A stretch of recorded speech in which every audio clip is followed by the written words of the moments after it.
Another Rugby week finished, and it's a shortened week, a bye week, and we were pretty heavily against this last year, and we're going to continue this pattern of being heavily against fucking bye weeks because they're the most pointless things ever. 4 games, 4 big results, as in big results being that there was 4 shellackings really, and pointless extra bye week just chuck in there. I just don't understand it. I don't understand it. When I'm all for player safety and player health and everything like that, but when you've got an even number of teams, why not make the season shorter? It just doesn't make any sense to me going, let's rest 4 teams and then we just sit here and only have 4 games. I don't get it. Yeah. Why not just have have a bye week, and then it's just done. 1 week where everyone gets a break. So that happens in Six Nations. They get 2 bye weeks. In fact, it's better than sort of it feels like a half-hearted attempt. Like the next, we got 1, 2, 3 of these rest weeks. That it's like, I don't know. It just feels incomplete. It feels like, like if there were more teams, it would make sense to space it out like this. Since there are not that many teams, just, rip the Band-Aid off. Just get it over and done with. Totally. All this just 4 games in a round isn't enough. It's amateurish, really. Yeah, I couldn't agree more. Yeah, to me, I just don't fully understand why. Like, there isn't a good valid reason you can give me why. Like, if you're saying player safety, why we don't have buys for the first 6 weeks of the comp, and they seem to coaches, especially that players are being rested. You see coaches are already thinking about this. Like, Blues rested some players, not this week, but the week before. We talked heavily about DMAC being rested against the Crusaders. Yeah. I don't understand why we're doing a bye week then. And even if we are to do it, I agree with you. Take the full week off. Every single team gets a break. We do some, all-star show or some fun and games on that weekend where it's like a skills competition, something like that, where it's, not going to be physically demanding on the players, not a full game or anything like that, but a goal kicking comp between all the goal kickers, who can kick the ball the furthest, maybe a 100-metre sprint, all of those type of things. Host a bit of a weekend like that, and just then get the buys out of the way. Done. You know what was on this weekend was the Rugby Sevens. Highlight the Rugby Sevens. Exactly. It lines up. It lines up at the same time as well. You got another one in a month's time in May in Singapore. We just had Hong Kong. Month before that was LA, right? Yeah. At the start of March. End of May, start of June. You've got it. Where is it? Is it Madrid? Yeah, Madrid's the finals of it. So yeah. Yeah. Okay. Yeah. So if you want to push the bye week back, you can do that as well. Like, that's the thing. Like, you can highlight these other parts of rugby, or you know what else has been going on? The women's Super Rugby as well. Take a chance to highlight the women's Super Rugby in this time. There's so many other things that you can do to fill that space if we just take the week off, and that way it's unilateral for all teams, and then we get back into the swing of competition. It's 1 week. It's just I don't like it. I really don't like it. Yeah, nor do I. And again, it's. So the 4 games that they hosted, were we expecting any real different results than the results we got? I think the Rebels and the Dura, maybe. Even that, we know the Dura can't play away from home, and then they lost their heads in that game anyway. So, look, to me, I look at those 4 matchups and I go, there's nothing about this round that shouts at me that I wanted to watch any of it. And in all fairness, I didn't watch any single game. Didn't bring it up, didn't watch it. I had the live score updates going, but as soon as the Blues started to get on top of the force, game over. Chiefs against Moana Pacifica, same thing. Then you just had the Rebels and the Druida, and again, I just think until the Druida sort out their away form, it's going to be it'll avoid any of their games that they go away in, and it showed because the Rebels aren't that good of a team, and now they're up in 4th spot, I think. Obviously, no, I think they're 6th. 6th? They're 5th no. or 6th. Did they just not move up? I swear I saw it. Only because of the game ahead. It might be 5th. They are fifth. They are fifth. They're fifth. They're an extra game ahead of the Reds. Exactly. So it's not like, but again, and the 4 teams they've beaten, let's be honest, Moana Pacifica, the Force, the Waratahs, and the Druta, who are all more than likely are looking at the staring down the barrel about the 4 teams not playing in the finals. So I kind of go, not an impressive win. And again, not that big of a fixture that you have on the cards is Rebels with Drua in Melbourne. Now, on top of that, then the final game, Waratahs versus Brumbies, is a good game. Is a game that you're willing to watch. But the season form of the Tars has made this game, again, a little bit disappointing, and it showed out in the result that we got. So I just go, 4 games, I think that the points differential between winners and losers must have averaged 30 points, which isn't good for any competition when you're getting results like that. To me, it just screamed bye-week rugby, and it's so fucking disappointing. Look at this next week as well. Moana Pacifica and Reds. Waratahs Crusaders, question mark, maybe. Hurricanes Chiefs, now that's going to be a good game. Rebels Highlanders. In Melbourne, maybe it's a good game. Maybe the Rebels show up. Another question mark like the Waratahs Crusaders, but 1 certified good game this week, 2 question marks, and 1 what should be pretty one-sided result if the Reds are for real this year. Yeah. Next week you've got the Dura and Hurricanes, where the Dura are hosting, so that'll be a good game. Reds and Highlanders in Queensland though, so probably go way the Reds. Blues and Brumbies in Auckland probably will be one-sided, I would think. Unless the Brumbies, I know they're so inconsistent. It depends on which Brumbies team show up. And then Force Crusaders in Perth, a question mark. So, it's not the greatest slate of games, but yeah, it feels like they're saving the schedulers are saving the best games for other weeks, or maybe sprinkling one in here or there. But just having only 4 games, it just, for me, it's like, I just don't like it. It's just better to keep it 6 games round, because then you keep your fans engaged over the entire 2 days. Like that Saturday full of Super Rugby is such a good day to only have 2 games. It just feels like I'm expecting more at this stage. 100%. And it disrupts the middle of the season. Like, it's like, okay, we're in good momentum, Super Rugby, a lot of good things happening, good results, close games, and then we hit this point, and it's just like flat lines.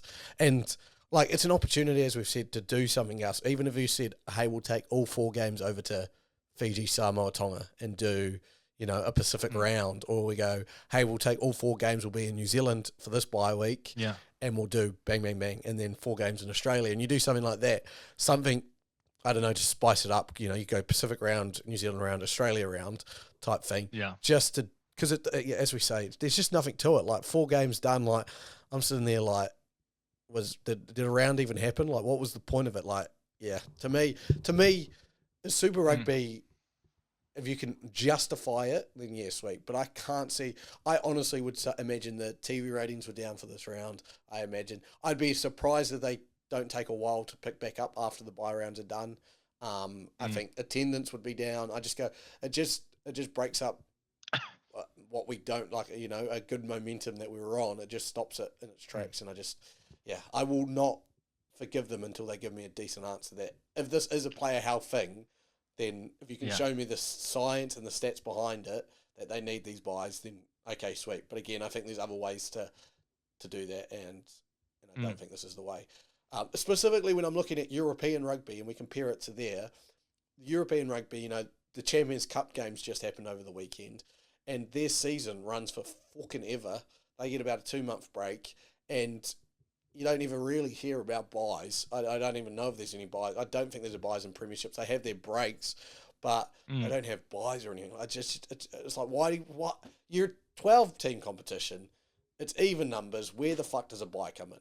I understand it when you've got 32 teams in like the NFL, and yes, it can do justice to break up a season, but you have 12 fucking teams.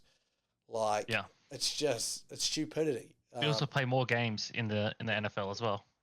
And okay, if we go to compare it to a sport, let's compare it to the NRL, whose bye weeks happen during State of Origin. Makes a shitload of sense, doesn't it? Like, you've got the biggest event of the year happening. Well, previously to having an odd number of teams, that's when the bye weeks good. Now because they have an odd number of teams, one team a week does have to have a bye. So it makes sense. There's the logical explanation, the leap from the before to now. Before it was during state of origin period.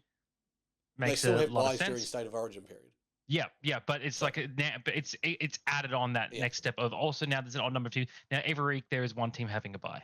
Which again, like say we go to 13 teams, obviously you can't not have a bye.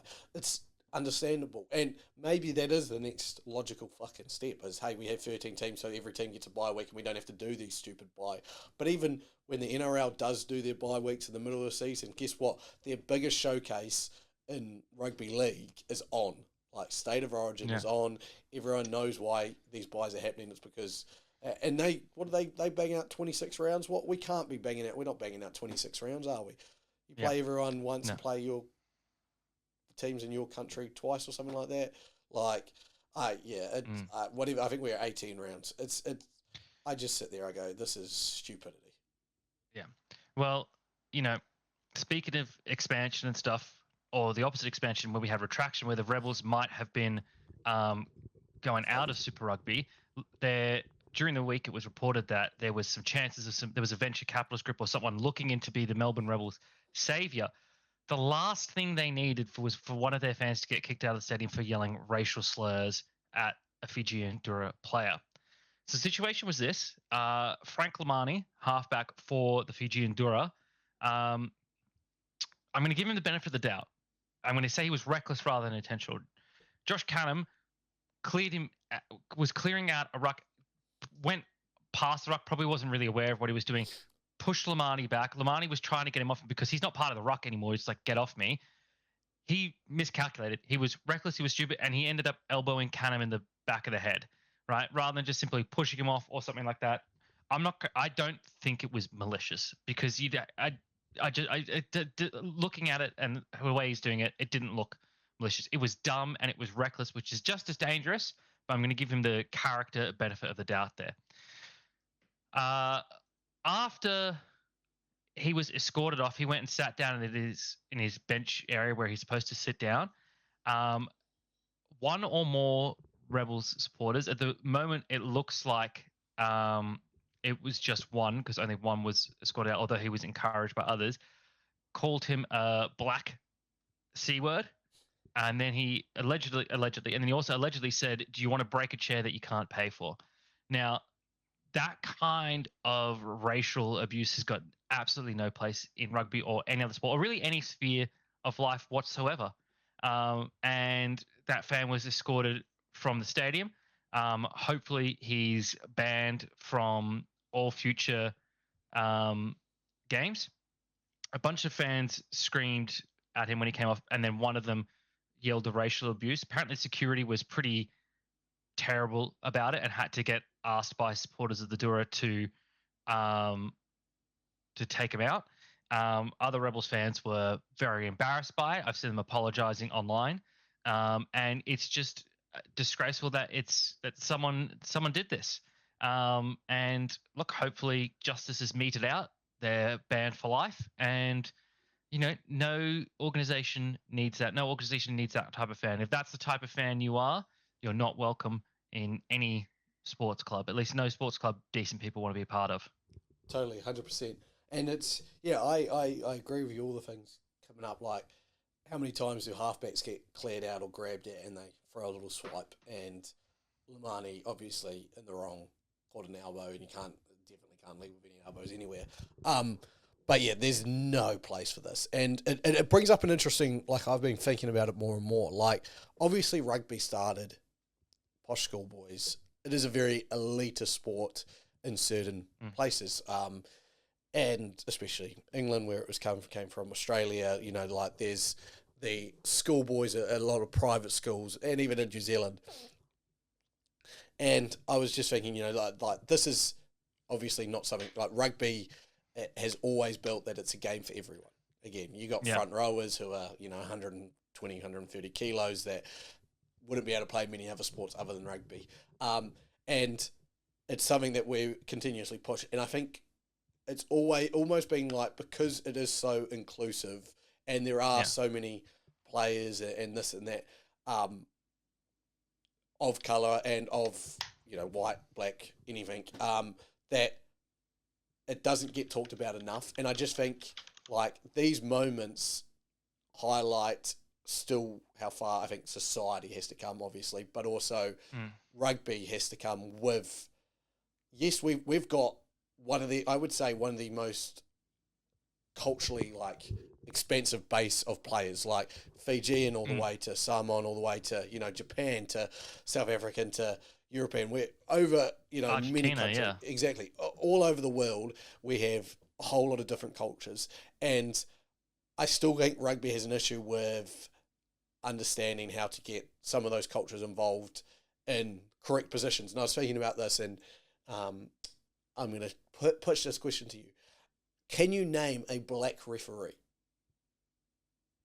It's a very good question. No, Now, actually, I if can't. you actually look up on, like, the World Rugby site and go into the World Cup match officials, and you look at the match officials, the assistant referees, and TMO, they're all white. Now, again, this isn't me saying that, like, World Rugby's racially choosing white. Again, I imagine players in white are choosing to go into the referee scene more than, again, a Fijian or anything like that. But it just opened up the question that, again, whenever we talk about, like, head positions in rugby, they tend to be white males again. And we're pushed so much for females and this and that and female referees that I was like, why can't there be a Fijian rugby referee? And just positions of, and I think that starts to break down barriers. And I Googled it, and there was, and I've forgotten his name already, but I remember as well, there was a black referee from South Africa who did a whole lot of Super Rugby games. He's on a sabbatical, also was in the sevens and everything like that. But I just went, there is obviously unconscious bias everywhere in the world. And I just thought, like, I've played rugby all my life. Big Samoan, Fijian guys, they hit harder than any white guy I've ever been hit by. And there is no doubt about that.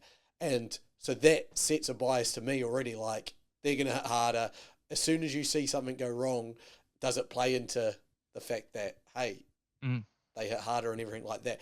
Again, I'm not sitting here saying any referee's racist. I'm not sitting here saying World Rugby's racist. I just, at this moment was like, again, rugby is built and came from, white people doing it at an elitist level, that I think we lose sight sometimes that we have a whole group of cultures playing this, and we need to be more inclusive of what they do. And I just think this highlights it extremely well. Like, a white Melbourne fan yelling at a Fijian rugby player about a chair he couldn't afford, who Frank Lamani is probably one of the better rugby players in the world, could probably get a contract worth near on hundreds of thousands of dollars and make a lot more money than anyone in that stadium probably was making.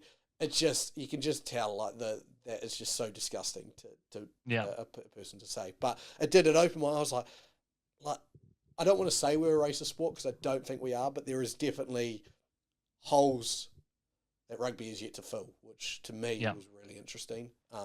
And this just took the cake. When you start hearing shit like this, obviously you need to wipe that out. And I agree with you, a lifetime ban would serve well for anyone who's seen doing this. And just because we can't possibly have that in our game. But yeah, I guess it's an interesting topic point. And there was something NFL this season, they did someone, I can't remember who did the tweet, you may know better than me, but they said an all-black team would beat an all-white team in the NFL. And Rashad Mendenhall did it. There you go. And I sat there and I go, and we might have to do this next time just for, a bit of fun and games. Would an all-black rugby team beat an all-white rugby team? Now, they've obviously got the power size advantage, and I was like, that would be one of the most interesting, obviously.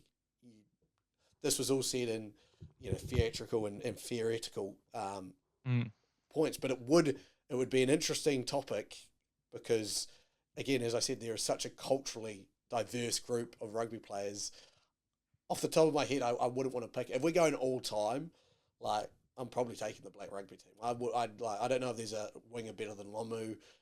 Again, I think there's more and more black smart first fives coming in that this game's changing. I'm looking at it and I go, I just don't think. Thanks for setting me up to have to then pick the all-white team and defend that and become the face of white supremacy in rugby. Thanks, man. Really appreciate it. Well, you got Thanks. Richard McCaw and Dan Carter, mate. You just fucking hospital pass that one to me for social media. No, mate. No, we might play around and do a bit of a fantasy draft or something like that. Have a bit of fun with it. But it is put it up on the Instagram for a poll. Yeah, who would win? Yeah. Last little point today. One of our friends at the show, Angus Bell, who we both adore very much, has done some fantastic work outside of rugby. Is one of the best Australian rugby players kind of going around at the moment. And it obviously hurts that he's such a nice guy, and I have to dislike him a little bit because he's a wallaby. But he has got another injury, which absolutely effing sucks, and I believe it's the same injury as last time. Like, you think about it, and it's not confirmed yet, but they're saying it looks scarily like the same injury as last time, which really sucks because he missed all of last season because he decided to take the more extreme surgical option to try and prevent re-aggravation of the injury.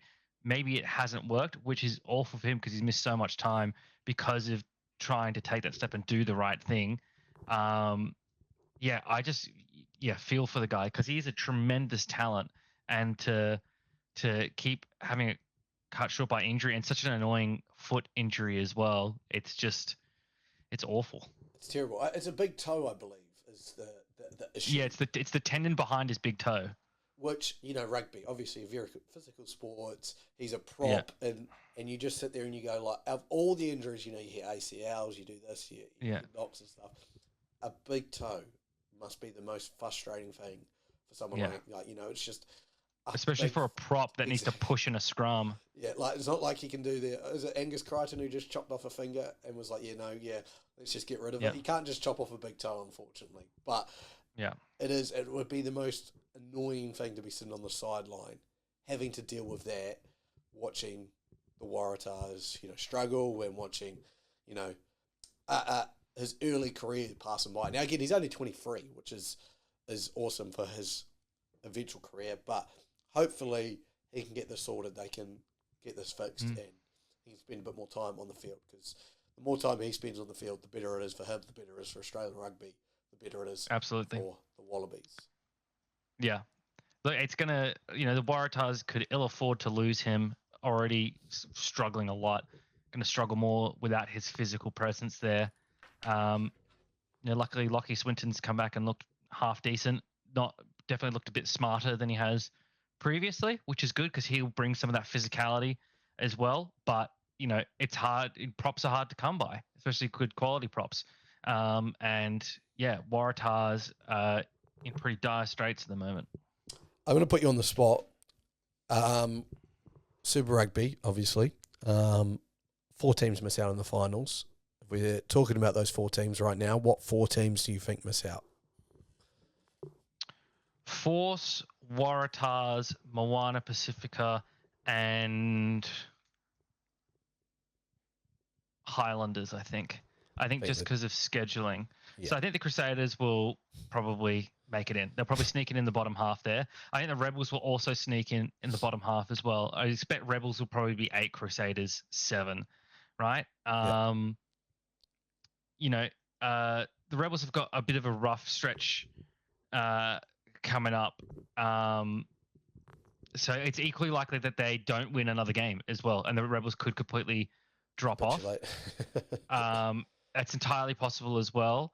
And the Waratahs or the Highlanders take a couple games here and there and put themselves into contention. I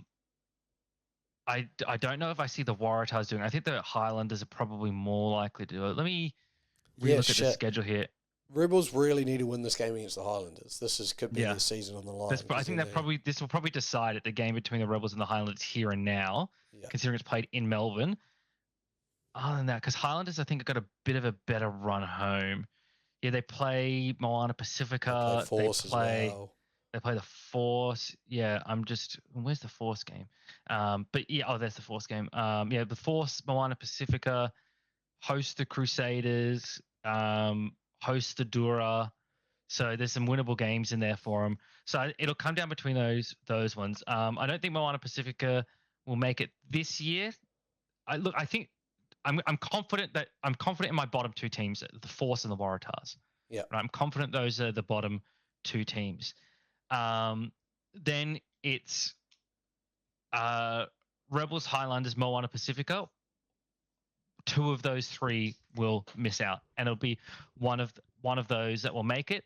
The Rebels, simply just because they have a 2-game head start on the Highlanders, are probably in the driver's seat for that. And if they take this game from the Highlanders this week, they probably got it, considering that, I mean, they're hosting the Highlanders, so this is their best chance, really. Yeah. Of all their remaining games, this is their best chance. Yeah, I'm not too far off. I think I would be the same. Looking at the Judah schedule as well, they've got enough home games there that they probably tick over. So, yeah, I think it'll come down to Highlanders and Rebels, because if the Rebels don't, say they win this game against the Highlanders, they'll be on 5 wins. And I believe, if we go back to 2023, 5 wins can get you in. So 2 teams, the Reds and the Highlanders, finished on 5 wins. So, yeah, it could come down to that again, who's points differential, bonus points, all of that stuff. So, very interesting end to the season. The Rebels have got 3 bonus points already as well. Highlanders got 3 too, but still, it's good that they have some in the bank. Yeah. This game this week actually is a pretty big week for both teams if they want to push on to the finals, which makes it interesting that the Rebels have just come off the back of it again, bye weeks. You're fucking joking me, it's a bye week, but the Rebels have just come off against a physical game against the Jurda, obviously, and now the Highlanders have had a bye week and they're coming in fresh. So, is that really safe for the Rebel players if we're going to sit here and talk safety, that they've just been elbowed in the back of the head and then going to get a full-forced Highlanders team running it straight at them? Don't get me started on the buys again. I'll lose the plot. Interesting end of the season. Again, another 2 weeks of buys, and then we can start to pick up some real momentum as we head to the finals and really find out who our top 8 teams are.